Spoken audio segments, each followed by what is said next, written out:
ஐயா கேள்வியெலாம் இல்லை, பேசுவோம், நிறைய பேசுவோம், பேசிக்கிட்டே இருங்க. கண்டிப்பாக. டாக்டர் அர்ச்சனா ரொம்ப அழகாக சொன்னாங்க. அதாவது எப்படி கண்ட்ரோல் பண்ண போகிறீங்க? ஹைகோர்ட்டு கேட்குறாங்க 16 வயசுக்கு கீழே இருக்கவங்களுக்கு இந்த சோஷியல் மீடியா கான்டென்ட்ஸ் எல்லாம் அப்படியே பேன் பண்ணிடணும் அப்படின்னு. இந்த 16 வயசுங்கிறது எப்படி நிர்ணயம் பண்ணுறீங்க? நீங்கள் தான் இப்போ கடைசி கேள்வி உங்களை கேட்டீங்க, எந்த ஏஜில் ஒரு மெச்சூரிட்டி வரப்போகுது? டாக்டருக்கு தெரியும், கண்டிப்பாக. நமக்கு தெரியாது. நமக்கு தெரியாது. ஹைகோர்ட்டுக்கு தெரிஞ்சிருக்கு, தெரியும், கோர்ட்டுக்கு தெரிஞ்சிருக்கு. 16 வயசு. அப்போ இது வந்து ரொம்ப டிஃப்ரெண்ட்டாக இருக்கு. ஆமாம், 16 வயசு. டாக்டர் அர்ச்சனா சொல்கிறதும் மதுரை ஹைகோர்ட் சொல்கிறதும் வித்தியாசமாக இருக்கு ஐயா. 16 வயசு அப்படின்னு. ஆனால் ஆஸ்திரேலியாவில் டிசம்பர் 10ஆம் தேதியிலிருந்து அவங்க என்ன சட்டம் கொண்டு வந்திருக்காங்க அப்படின்னா 16 வயசு அடுத்து அதுக்கு ஆகவில்லை, அவங்களுக்கு சோஷியல் கான்டென்ட் எதுலையுமே இவங்களுக்கு ஆக்சஸ் கொடுக்கக்கூடாது. மீறி கொடுத்தாரு என்றால் அந்த சோஷியல் கான்டென்ட் யார் பொறுப்போ அவங்க மேலே ஆக்ஷன் எடுக்கப்படும் அப்படின்னு ஆஸ்திரேலியாவில் கொண்டு வந்திருக்கு. வேர்ல்டுலேயே முதல் தடவையாக இந்த மாதிரி ஒரு சட்டம் ஒரு கண்ட்ரி கொண்டு வந்திருக்காங்க. நான் வரவேற்கிறேன், கண்டிப்பாக அதை வரவேற்கிறேன். ஏன்னா எந்தெந்த ஏஜில் அந்த குழந்தைங்களுக்கு பார்த்தீங்கன்னு வச்சுங்களேன், ஏதாவது ஒன்று பார்க்கும் பொழுது ஒரு சினிமாவே பார்க்குறாங்க, அந்த சினிமா பார்த்தோன்னே நானும் அந்த ஹீரோ மாதிரி 10 பேரை அடிக்கணும், 8 பேரை அடிக்கணும்னு. ஆனால் இப்போ அந்த இதில் சினிமாவில் அதையும் தாண்டி தேவையில்லாத கான்டென்ட்ஸ்லாம் வருது. அது அந்த அளவுக்கு மக்களுடைய சிறுவர்களுடைய மனதை பாழ்படுத்தி விடுகிறது. ஸோ சிறுவர்கள் ஈஸியாக இன்ஃப்ளூயன்ஸ் ஆகிடுறாங்க. ஓகேவா? இதில் தாண்டி இதில் வந்து சமூகத்தில் போதைப் பொருள் அதிகத்தை எல்லாம் வந்து விட்டது. அந்த போதைப் பொருள்லாம் இன்றைக்கி பார்த்தீங்கன்னு வச்சுங்க, ஸ்கூல்ஸ் பக்கத்தில் ஈவன் லேட்டஸ்ட்டாக சில வீடியோலாம் பார்க்குறோம். மாணவிகள் அது எந்த அளவுக்கு உண்மையான வீடியோலாம் தெரியாது, அவங்க குடிப்பது மாதிரியும், அண்டு சிறுவர்கள் கஞ்சா இது பண்ணுறது, ஸ்கூலுக்கு கத்தி எடுத்து கொண்டு வந்து 8வது 10வது வயசு பசங்களுக்குள்ள அடி குத்து இது. ஸோ இதெல்லாம் நடக்கிறது. இதையும் தாண்டி சோஷியல் மீடியாக்குள்ளே பண்ணின்னு வச்சுங்க, சோஷியல் மீடியாக்குள்ளே என்ன இருக்குது? புதையலும் இருக்கிறது, புதையலை தாண்டி தேவையில்லாத ஆபாச இதழும் இருக்கிறது. எதை என்னுடைய பையன் பார்க்க வேண்டும், எதை என்னுடைய பெண் பார்க்க வேண்டும், எப்படி கண்ட்ரோல் பண்ணுறது? இப்போ இவங்க சொன்ன மாதிரி 16 வயசு கீழே இருக்கவங்களுக்கு கொடுக்காதீங்க. ஏன்னா அவர் ஓகே, கோர்ட்டில் சொல்கிறது ஒரு 16 வயசு ஆகிவிட்டது என்றால் ஒரு மெச்சூரிட்டி வந்துடும். எனக்கு என்ன வேணும், நான் இதை பார்க்கக்கூடாது, இது ஒரு மெச்சூரிட்டி வந்து விடும் அப்படிங்கிற இதில் இவர் ஹைகோர்ட்டு சொல்கிறாங்க. ஏன்னால் இது அவங்களுக்கு கேட்க முடியாது. ஏன்னால் 18 வயசுன்னு சொல்லலாமா, 21 வயசுன்னு சொல்லலாமா தெரியாது. அண்ட் இவங்க டாக்டர் அர்ச்சனா சொன்ன மாதிரி சில இவங்களுக்கு 13 வயசில் மெச்சூரிட்டி வந்துடும். சில யங்ஸ்டர்ஸ்க்கு 16 வயசில் கூட அந்த மெச்சூரிட்டி வராது. ஸோ ஒவ்வொரு இண்டிவிஜுவலும் அவங்களோட unique characteristics it differs. So அந்த மாதிரி பார்க்குறச்ச என்ன, இப்போ வீட்டில் வந்து பேரண்ட்டே எடுத்துங்களேன், இப்போ 16 வயசு ஒன்று வரேன், 16 வயசு ஹைகோர்ட் சொல்லிட்டாங்க, எப்படி நீங்கள் இம்ப்ளிமெண்ட் பண்ண போகிறீங்க இந்த சிஸ்டத்தை? இப்போ இன்ஸ்டாகிராம்குள்ளே போகிறேன், எனக்கு 13 வயசு 17 வயசுன்னு கொடுத்து நான் உள்ளே போகிறேன். அந்த அளவுக்கு எனக்கு புத்தி இருக்குது. 13 வயசு 16 வயசு ஆனால் தான் நான் உள்ளே போக முடியும். இதை மீறி போகிறதுக்கு 18 வயசுன்னு சொல்லி உள்ளே போயிடுறேன். எப்படி நீங்கள் அதை தடுக்க போகிறீங்க? என்னுடைய டேட்டா பர்த் அதெல்லாம் வாங்க போகிறீங்களா? என்னுடைய என்னென்ன இன்ஃபர்மேஷன் சோஷியல் மீடியாவில் வாங்க போகிறீங்க? இப்போ யூஎஸில் எடுத்துன்னு வச்சுங்க, child data protection privacy act அப்படின்னு 1998 கொண்டு வந்தாங்க அமெரிக்காவில். அது பிரகாரம் 13 வயசுக்கு உள்ளே இருக்கிற எந்த ஒரு இளைஞர் டீன்ஸ் அவங்களுடைய ப்ரைவசி டேட்டாவெல்லாம் நீங்கள் வாங்கக்கூடாதுன்னு 1998 ஒரு சட்டம் இருக்குது. இப்போ நான் வந்து உள்ளே போகிறேன் 17 வயசுன்னு சொல்லிவிட்டு என்னை நீங்கள் உள்ளே அலோவ் பண்ணுவீங்களா? இல்லை எனக்கு 13 வயசு தான் ஆறுது அப்படின்னு சொல்ல போகிறீங்களா? என் டேட்டாவை வாங்க போகிறீங்களா? ப்ரைவேட் என்னுடைய டேட்டாவை வாங்கலாமா? இது கோர்ட்டு சொல்லணும். இதையும் தாண்டி இல்லை சார் டேட்டாலாம் வாங்க மாட்டோம், அப்போ எப்படி முடிவு பண்ண போகிறீங்க எனக்கு 17 வயசு அப்படின்னு? அப்போது உங்களுக்குரிய ஒரு சில கேள்விகளை கேட்போம்.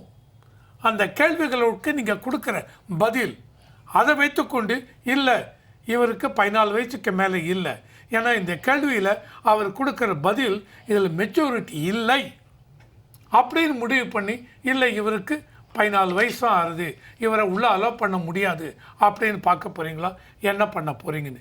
இதையும் தாண்டி பார்த்தீங்கன்னு வச்சு இன்னி தேதிக்கு பேரண்டல் கண்ட்ரோல் இருக்குது சார், பேரண்டல் லாக்குன்னு இருக்குது.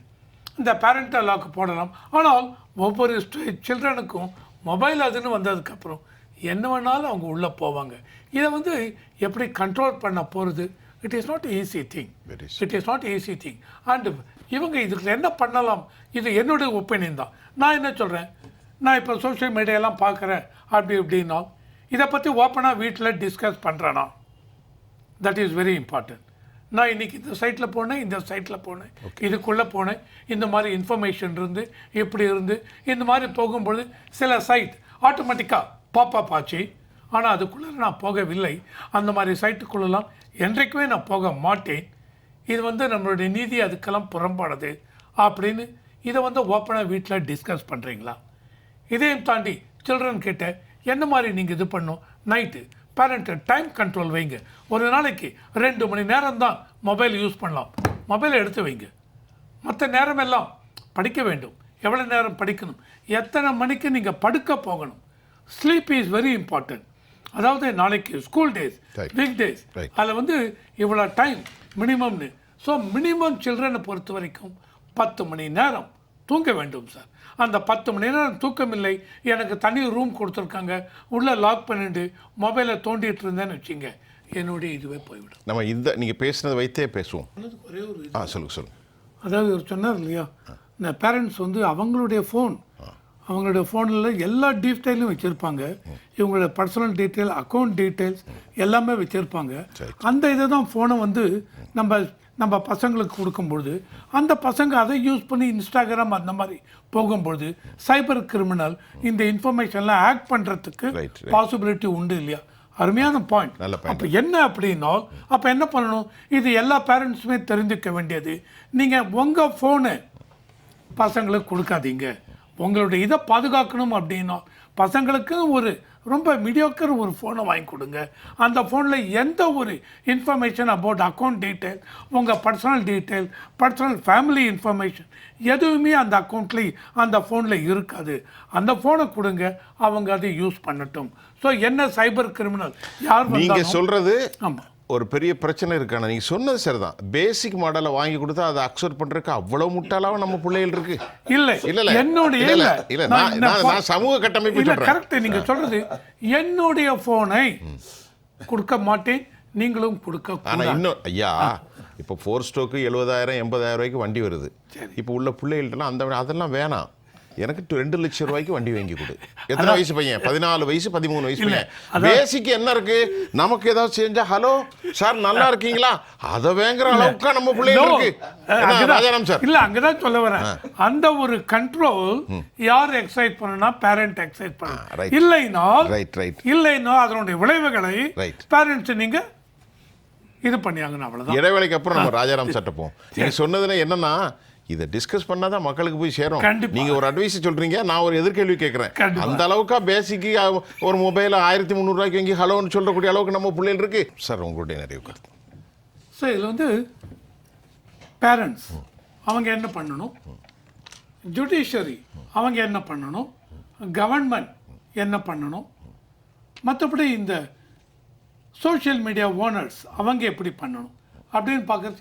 பேரண்ட்ஸ் அப்படின்னு எடுத்துட்டீங்கன்னு வச்சுங்க, ஒரு குறிப்பிட்ட வரைக்கும் தான் சார் கண்ட்ரோல் இருக்கும். இன்னைக்கு தேதிக்கு தெரியும் பியாண்ட் சட்டனது.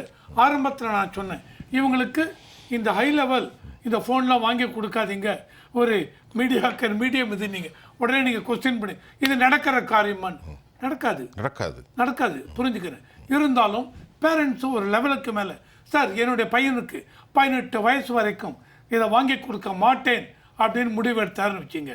ஸோ அந்த ஃபேமிலிக்குள்ளே பையன், ஃபாதர், பொண்ணு, பேரண்ட் ஒரு ஸ்ட்ரைன்டு ரிலேஷன்ஷிப் இருக்கும்.